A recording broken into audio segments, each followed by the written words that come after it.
Regular business meeting of the Board of Education to order. Can you please stand and say the Pledge of Allegiance? I pledge allegiance to the flag of the United States of America and to the republic for which it stands. Through the consent vote agenda, and all listed there.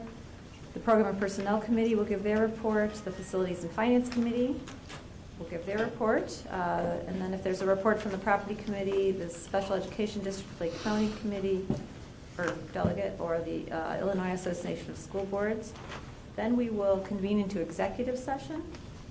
And after we come back from executive session, we will have adjournment. There will be no business following the executive session. Okay. All right. I just want to note, too, that when we get to item 2D6, under the superintendent's report, that may be deferred until after the executive closed session if any board members feel like they want to review or discuss any of the items in that during closed session. Okay. So first off tonight, we have an educational presentation. Great. Well, good evening. Good to see all of you this evening. And we have a very special recognition of one of our staff members at Vernon Hills High School tonight from the Illinois, who's the Illinois Director of Student Activities Award recipient for this year. Congratulations to VHHS Student Activities Director Debbie Beagle for winning the Activity Director of the Year Award from the Illinois Directors of Student Activities, or IDSA. The Activity Director of the Year Award recognizes activity directors who have made exemplary and consistent contributions to the development and implementation of their high school student activity programs. This recognition is designed both to honor outstanding members in the student activities domain and to promote awareness of the quality of student activity clubs, programs, and events being provided in Illinois high schools. The IDSA is a committee that involves student activity directors from all over the state of Illinois. The members put great effort towards searching for amazing, dynamic, creative leaders to be saluted and recognized at the 2011 Annual Awards Banquet and Convention. To be recognized and supported by your students and peers is the ultimate compliment in the profession of education. Your contributions have proven that you are a skilled and dedicated individual that plays an active role in promoting the culture and climate of our school community. Please join me in celebrating the success of VHHS Student Activities Director, Debbie Beagle. Debbie, would you stand up, and we have a certificate for you?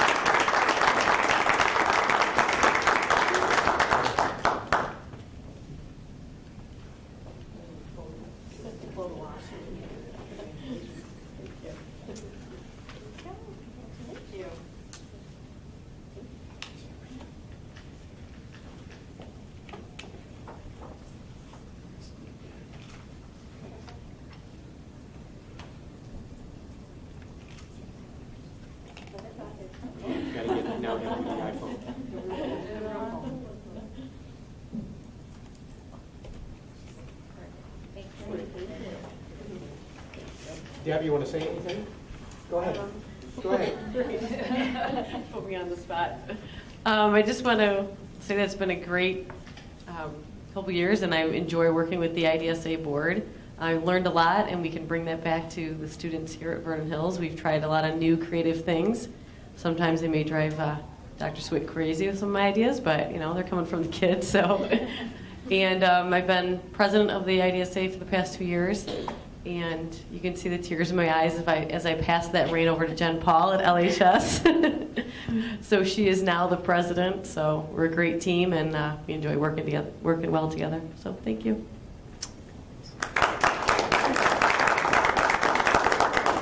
Ellen, I know you'd like to add something.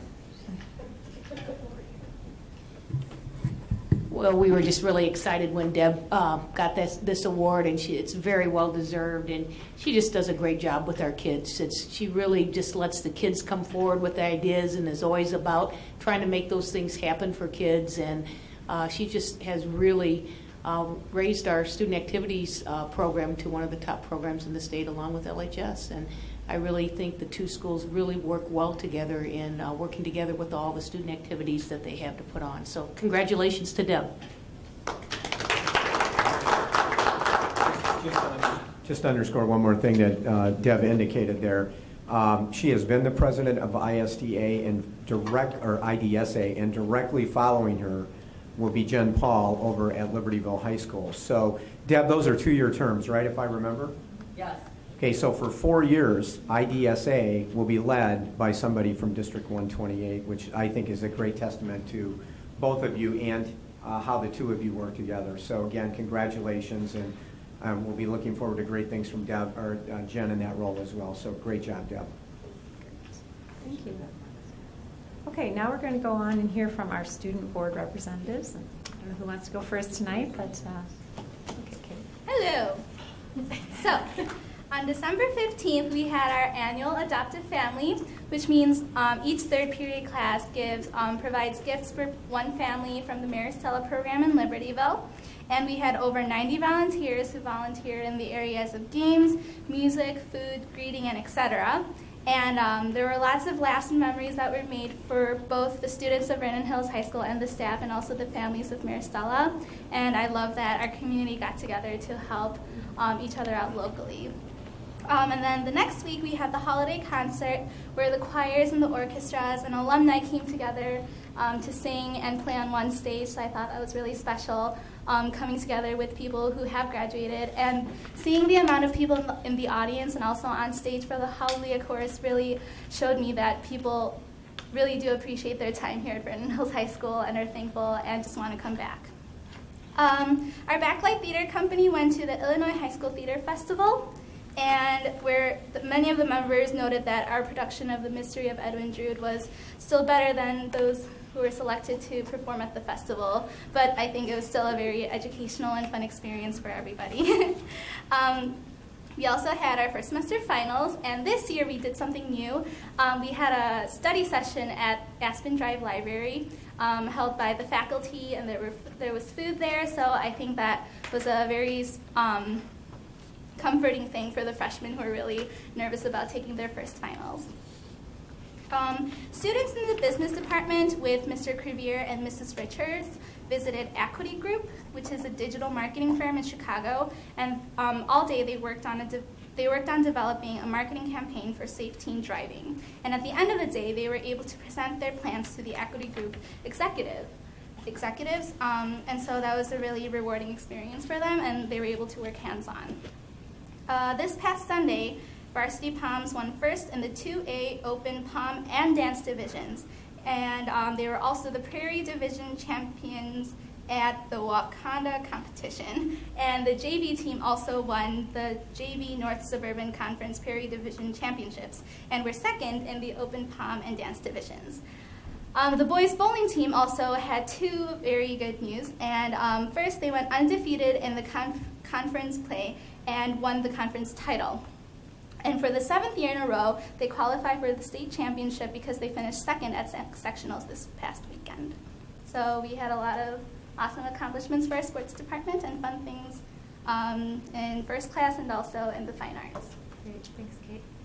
And who are we going to hear from tonight? Okay, well, you're going to hear from both of us. Okay, great. But first semester is now done, and finals went well, especially for us seniors who didn't have to take too many, which was a nice reward for working hard. FBLA, Libertyville FBLA, and along with Vernon Hills had the area competition this past weekend, and I think we had 17 members from our club participate, and all of them placed in the top 10 for their events that they did, which was really great. And following area is state, which will be held the last weekend of spring break. Special Olympics, there's 7 students from District 128 that qualified for the state tournament, and it was really nice to see. I have gym class with them, so they all brought their medals as show and tell, so they were really proud of that. And state is coming up shortly in Bloomington. And then this past Saturday, boys basketball was their senior night, and they had a thrilling overtime win against Carmel, which was pretty awesome. And then we've been using Google Docs all semester, but teachers are finally starting to like get the grasp of it and then give it to us, which is, it's an amazing thing. Like, to switch, I know my French teacher had to switch his whole website onto Google Docs, which took some time. But now that it's on Google Docs, it's really a phenomenal thing. And, you know, I'll definitely use that when I go to college. But it's a great thing that we started, for sure. Also, the LHS Jazz Band competed at the North Shore Festival, which is at Glenbrook South, and we placed third, which was okay. But and then we also have an orchestra trip coming up down to Illinois Wesleyan and U of I to perform for a clinician and get some feedback. That's going to be next weekend. And then also we had to take a bullying survey in our gym classes, and some teachers also went down to DePaul this past Friday to a bullying workshop, if you will, and they were talking about how it's going to become a more important thing in our school to start focusing on that, because they want to make it obviously a safe place for everyone to learn. And so I guess they're starting to focus more on the bullied rather than the bullies, because they say it's going to happen no matter what, so that they're trying to look for programs and things to help people who are bullied in a positive way to respond to that. So that's just something to be looking out for in future years. And then also, there's been some consensus among seniors and my fellow classmates that the road NHS has been taking, National Honor Society has been taking in the past few years, is not quite fulfilling the needs of students and the community as it could be, because it's starting to become, it's a service organization, but it's so limited in how we can participate in the community that it's not, well, for example, like musicians will go and they'll play volunteer at a church, and this past weekend we actually did that with a combo, and the pastor got up and his wife, they started dancing. They said we played a song that was at their wedding, and they started crying, and it was great. And so we felt like we were doing great by providing music for a fundraiser for, they were sending down 10 people to help rebuild things in New Orleans. So we played some New Orleans jazz and everything and helped them, and they had a great time, and a lot of people said we made their night. But we couldn't use that as NHS service hours. So it's very specific where everyone has to be on an even playing field to get their hours, and we just don't feel that it's fair as students, because we're not competing with other NHS members. We're just trying to do good for the community that helped us be successful by being in that organization. So we just think that's something that we could look over and improve in the next few years. So. Same case at Vernon Hills High School. Oftentimes the service opportunities that are eligible for hours are stuff like concessions, you know, things within the school, and I don't think that's what people signed up for when they applied for National Honor Society. You know, I think they wanted to go out in the community and, you know, find opportunities for themselves, and oftentimes those things aren't eligible for hours. Because we were under the impression that it's an academic society that we can just give back to the community that helped us be successful, and the fact that they limit us to what everyone can contribute just doesn't seem fair to us, that we can go outside, and it would actually help us because we contribute outside, tutor places outside of school, and then it's just an incentive to do that because we go back, log our hours, and then we get to wear the gold ribbons at graduation. But so that's just what the people have been thinking. Just as a response to that, I haven't talked to Dr. Sleep about it, but Mr. Alvin and I are meeting with NHS sponsors to discuss that, because I completely agree with what you're saying. And another thing I think is important is that you can also provide service hours to the school during the day. Right.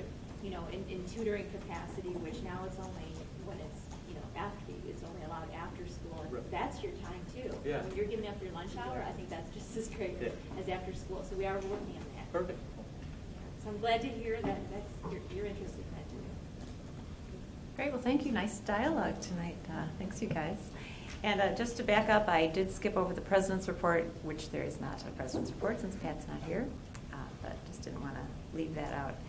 Next. You know, third place may be more than okay. There were only 3 participants, it's okay. But there were 13. Yeah, there were 13 who came third. That's better than okay. No, it's good. It's just been gnawing at me. Well, we just had there was a band that played before us that got in second. We just really thought that we played better, so it was kind of disappointing. But it was a fun time. So. Okay. All right. Well, thank you. Wow. Everybody's getting their good thoughts in tonight. And now we have our superintendent. And it's all about supporting students, isn't it? It is. That's the Great. bottom line, isn't it? And that's the good news of the conversations. That's very good. Okay, first this evening from the superintendent is some good news, some additional good news. Following Libertyville High School students were named December Students of the Month. Sarah Key, Elise Coulterman, Jane Recker, Aspen Rep, Andrew Plunkett, Elliot Cole, Alexis Graham-Leal, Aiden Haverty Dennis, Aruj Ahmad, Maddie Christensen, Valentina Soro Teotis, and Ryan Dean. The following Vernon Hills High School students were named December Cougar Class Act Award winners: Nick McGrew, Katie Kinnear, Val Barry Benina, let me try that again, Val Barry Bina, Jordan Horwitz, Morgan Murphy, Alondra Aguilar, S.T. Armstrong, and Sam Malou. Congratulations to District 128 Director of Community Education and Grants, Diane Phillips, on receiving the Lake County Forest Preserve 2011 Gilman Award. Diane received the award at a reception held January 14th at Ryerson Woods. The Gilman Award is presented annually in recognition of outstanding service to Ryerson Woods. It is given to a volunteer who exemplifies the wonderful qualities of its namesakes, Irv and Sally Gilman. So congratulations to Diane. At the November board meeting, we were pleased to announce that District 128 was one of only 367 school districts in the United States and Canada to be named to the College Board's second annual Advanced Placement Honor Roll. The Honor Roll recognizes districts that have simultaneously increased access to advanced placement coursework while maintaining or increasing the percentage of students earning scores of 3 or higher on AP exams. Earlier today, we received posters from the College Board that announced this honor. We are happy to unveil them to the board this evening prior to hanging them in each of the high schools and at the D128 Administration Center. So Mary, why don't you go ahead and unroll the banner, and when Ellen gets back, then we'll take a picture of Ellen and Marina with the banner together. So. I've been practicing the banner. We thought it would be a little nicer if there had been orange on the bonnet and what we did, right? They couldn't make it just for us. So, really good. So that's very exciting. Hard work on this, guys. So we'll frame a few of those, one for each building, one for district office, and then we've got several additional copies that we'll be able to give to our college resource centers and different areas of the building. So very exciting to get that recognition. And that concludes the Superintendent's Good News Report. Next, we have a donation acknowledgement to Ms. Laura Wilson. And Laura donated a wool coat to the Libertyville High School Fine Arts Department for use in all of their programs there. So as always, we appreciate those donations. The board will note in their folder tonight that we had 2 FOIA requests this month. And next on the report is a brief update on LHS and VHHS swimming pool compliance. Our pool engineers continue to work very closely with IDPH engineers to work toward compliance. As we noted last month, we will submit the Vernon Hills pool first. It has the least amount of repairs involved with it based on the age of the pool. And then in parallel, we're working on the plans for the LHS pool, but we want to make sure that we go forward with one pool. We get one pool approved, we can make the repair, and then we can come back and work on approval on the second pool and make the required repairs.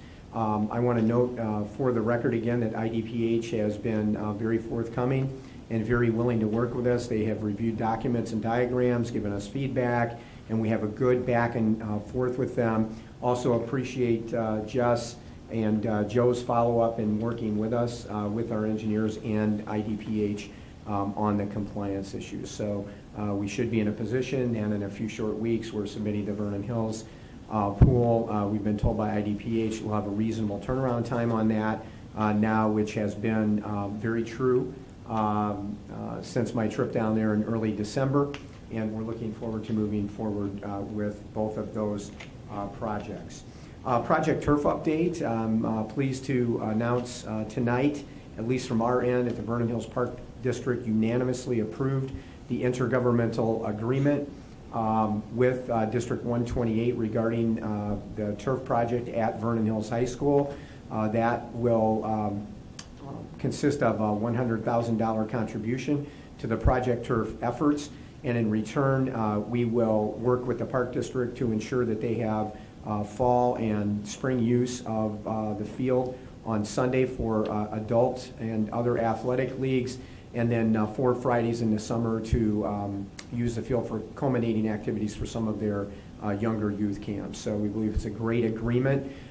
The entire Vernon Hills Park District Board will be here at our February meeting where we will recommend adoption of the agreement. We'll have an opportunity to celebrate that together and that joint use of taxpayer dollars, which we think is really great. So we're very excited about that moving forward. Number 6, semi-annual review of closed session minutes. As the board is aware, about twice a year we go back and review all the closed session minutes and make any recommendations for releasing any of those minutes into the public domain. And this cycle we are recommending that we keep all of the closed session minutes closed at this time, and that would be our recommendation. So Denise will need a motion to do that, correct? I make a motion that we keep the closed session records closed. Does anyone have any, feel any need to review or discuss anything in those? Not then? Do you roll call? Arthur? Aye. Batson? Aye. Delli Polly? Aye. Munstead? Aye. Mauer? Aye. Ratzer? Aye. Okay, great. And last on the superintendent's report this evening, you have a document in front of you as we continue to work with the Village of Libertyville on the notification deadline in the event that they would be giving the building back. As you recall from Pat's updates, the last couple of meetings, we're working with the village to work through the cost for asbestos and demolition in the event the building comes back to us and the board moves to take those 2 buildings down. So we're working to get an accurate cost estimate so we can finalize that agreement. So the village has asked us if we will go to April 1st, which we see no problem in doing. Rick and I, Rick's working closely with council from the village, and we continue to work with the leadership and administration at the village. So at this time, we would recommend that we extend the notification deadline to April 1 to allow us to more fully complete our work on defining the asbestos costs in the event of demolition. Okay, so can we have a motion to propose, or for the notice of termination date to be extended to April 1st, 2012? So moved. Second. Roll call. Any discussion? Roll call. Batson? Aye. Delli Polly? Aye. Munstead? Aye. Mauer? Aye. Ratzer? Aye. Arthur? Aye. And Karen, that concludes the superintendent's Great. report. Thank you. All right. And we'd like to offer the opportunity for anyone from the public to make comments this time. We do ask, well, first of all, is there anybody that Sarah, here's your chance, Sarah. Limited to 3 minutes. All right, well then we'll move on to our consent vote agenda. And we ask for a motion, may I have a motion to approve the consent vote agenda? We go through, right? I make a motion that we approve the consent vote agenda. Second. Any discussion? Delli Polly? Aye. Munstead? Aye. Mauer? Aye. Ratzer? Aye. Arthur? Aye. Batson? Aye. And now we move on to our Program and Personnel Committee, Chairperson Mauer. Okay, first on that agenda, we have board policies 1 through 6. They are for a second reading and adoption. Nothing has changed since the first reading. We need a motion to approve those policies as presented. Can I have a motion? Noon? So moved. Second. And roll call. Munstead? Aye. Mauer? Aye. Ratzer? Aye. Arthur? Aye. Batson? Aye. Delli Polly? Aye. Okay. Next, we have 2012-2013 curriculum guides. We're just going to give a little update on those. Both of those curriculum guides for Vernon Hills High School and Libertyville High School are finished. They look beautiful. Are they on the website yet? They are on the website, and so anyone out there wanting to just surf and view, enjoy yourselves. They're gorgeous. So special thanks to Deb Larson and her team for putting those together. Right, yeah, Deb and both the teams at the high schools, and those are updated every year. And of course, for incoming freshmen, as well as our students who will be sophomores, juniors, and seniors next year, those are very important documents. So we do appreciate the work that they've done on them. Next, we have educational tour requests. We have 3 trips to approve. So I'm looking for a motion to approve those. So moved. Second. Any discussion? Okay, roll call, please. Mauer, Aye. Ratzer, Aye. Arthur, Aye. Batson, Aye. Delli Polly, Aye. Munstead. Aye. Okay, and lastly, we would like a motion to approve the employment of employees as listed on the agenda. So moved. Second. Any discussion? Okay, roll call, please. Ratzer, Aye. Arthur, Aye. Batson, Aye. Delli Polly, Aye. Munstead, Aye. Mauer. Aye. Great, thank Okay, you that very much. concludes the report. And now we move on to our Facilities and Finance Committee report from Chairperson Arthur. There are no items for vote this evening. I did want to point out, though, the 2 additional meetings that we have planned now for the long-range financial and asset management planning. One of them will be on Monday, January 30th, 7 p.m., district office. The second one will follow our February 13th F&F meeting and also be at the district office. Okay, so that's a different location for our committee meetings. So being noted. And just, Karen, one note before we go on. We periodically like to remind the public who watches this on television that our board does the yeoman's share of its work in committee, both on the program and personnel and finance and facilities. And we always welcome the public to join us at those meetings where we have often very deep and detailed discussion. And then we bring those recommendations of the committees forward at the board meeting where we can certainly have additional discussion if we need to. But we just like to point that out from time to time for people that don't know how the system works. Thank you. Okay, and then we move on to our Property Committee. Superintendent Lee, is there anything? There is no update from the Property Committee this evening. Okay, and the Special Education District of Lake County, I have no report for that tonight either. And Illinois Association of School Boards, there's no report. So at this time, we would like to move into executive session. And I would like to ask for a motion to move into executive session. So moved. Second? Okay, and pardon me, I will state why. We won't be reviewing the closed session minutes, so we'll be hearing about the collective negotiation matters that have been going on. And that's it. Okay, so any discussion? Arthur, Aye. Batson, Aye. Delli Polly, Aye. Munstead, Mauer, Ratzer. Aye. All right, and again, we will not be conducting any business after this.